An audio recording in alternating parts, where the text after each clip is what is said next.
Gadget ভুক্তির দাবিতে ঢাকা বিশ্ববিদ্যালয়ের রাজু ভাস্কর্যে আমরণ অনশন শুরু করেছেন ৪৩তম বিসিএসে বাদ পড়া ভুক্তভোগীরা। অসুস্থ হয়ে পড়েছেন অনেকেই। তারা জানান, পুনরায় ভেরিফিকেশন শেষে গত জানুয়ারিতে চাকরিতে যোগদানের আশ্বাস দিলেও বাস্তবায়ন করেনি জনপ্রশাসন মন্ত্রণালয়, যাকে নতুন বাংলাদেশে চরম বৈষম্য বলছেন তারা। রিপোর্টে জানাচ্ছেন মাহবুব কবির চপল। ম্যাজিস্ট্রেট, পুলিশ সহ বিভিন্ন পদে বিসিএস কর্মকর্তা হিসেবে চাকরি করার কথা ছিল তাদের, কিন্তু ভেরিফিকেশনের গ্যাঁড়াকলে গেজেট থেকে বাদ পড়ে যেতে হয়েছে আমরণ অনশনে। ৪৩তম বিসিএসে সব পরীক্ষায় উত্তীর্ণ হলেও গেজেটভুক্ত করা হয়নি ২২৭ জনকে।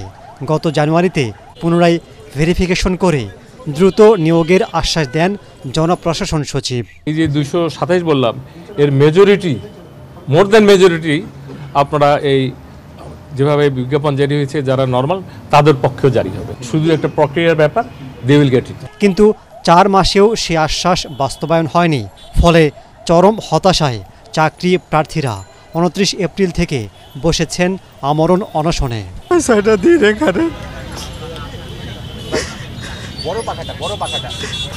আমার মা ক্যান্সার পেশেন্ট, তাকে রেখে আমি এখানে আসছি।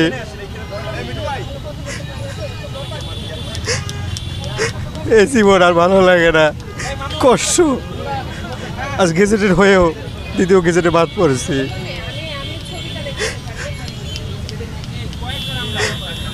এর থেকে মুক্তি চাই, আমার যদি কোনো অপরাধ থাকতো তাহলে আমি প্রথম গেজেটেড হইতাম না। যেহেতু গেজেটেড হলাম, ১.৫ মাসে কি এমন অপরাধ করলাম যার কারণে দ্বিতীয় গেজেট থেকে আমাকে বাদ দেওয়া হলো। আসলে এটা আমার জন্য খুবই দুঃখজনক।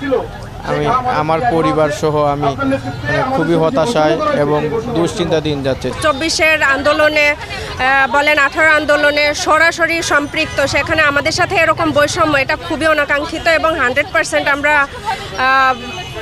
ভেঙে পড়েছি যে এইটা কেন, মানে প্রথম বৈষম্যের যেন শিকার আমরাই। খুবই হতাশার, খুবই দুঃখজনক।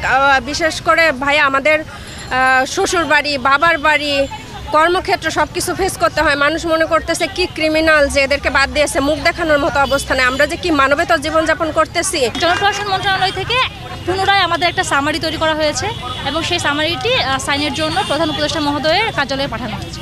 কিন্তু ঠিক কী কারণে প্রধান উপদেষ্টা মহোদয়ের কার্যালয় থেকে সেটি আর সাইন হয়ে আসে না। প্রতি সপ্তাহেই খালি শুনি যে এই সপ্তাহে গেজেট হবে। রবিবার শুরু হয় আশা নিয়ে, বৃহস্পতিবার শেষ হয় হতাশা নিয়ে। প্রতি বৃহস্পতিবারই আমরা মনে করি যে আজকে গেজেট হবে, কিন্তু কোনো বৃহস্পতিবারই গেজেট আর হয় না। আওয়ামী লীগ সরকারের সময়ও বিভিন্ন অজুহাতে বিসিএস সহ নানা চাকরিতে বাদ দেওয়া হতো অনেককে। এখনও সেই ধারাকে অপ্রত্যাশিত বলছেন গণ অধিকার পরিষদের সভাপতি নুরুল হক নূর। কেন আপনি সর্বোচ্চ পরীক্ষায় উত্তীর্ণ হয়ে আপনার মেধার স্বাক্ষর রেখে আপনি বঞ্চিত হবেন? এই মেধার জন্যই তো এই বড় একটা লড়াই হয়েছে।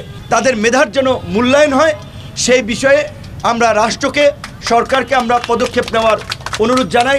এ বিষয়ে কথা বলতে জনপ্রশাসন সচিবকে পাওয়া যায়নি, ফোনও রিসিভ করেননি তিনি। কথা বলতে রাজি হননি নবনিয়োগ শাখার কেউ। গেজেটভুক্ত না করা পর্যন্ত আমরণ অনশন চালিয়ে যাবার ঘোষণা দিয়েছেন ভুক্তভোগীরা। মাহবুব কবির চপল, ATN বাংলা, ঢাকা।